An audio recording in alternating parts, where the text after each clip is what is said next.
Avete presente quel senso di smarrimento che si prova di fronte ad una persona amata?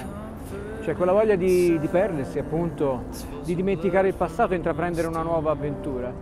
È più o meno la stessa sensazione che proviamo in mezzo a queste montagne che si distendono tra la Slovenia, l'Austria e il territorio italiano dove siamo adesso.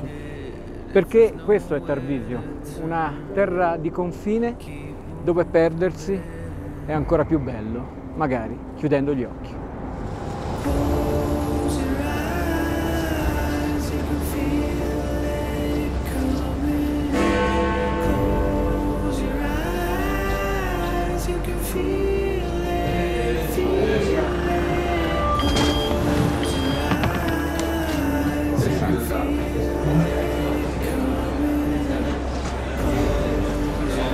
Milano per Tarvisio.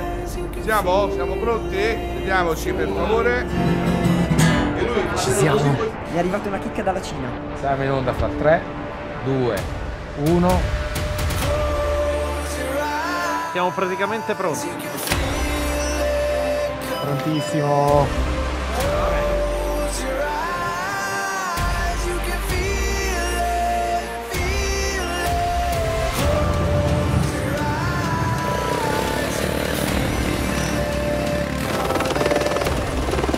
Ragazzi, è qua!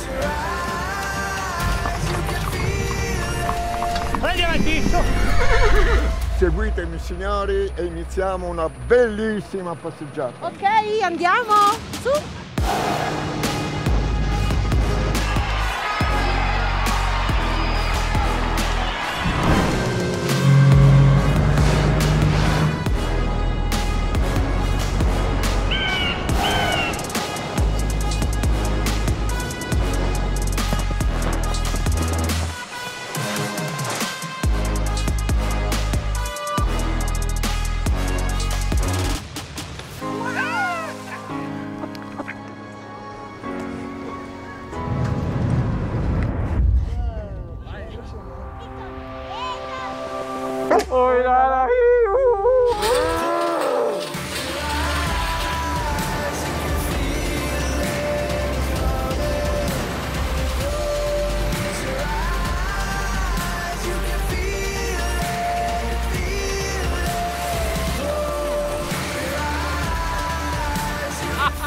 Fantastico!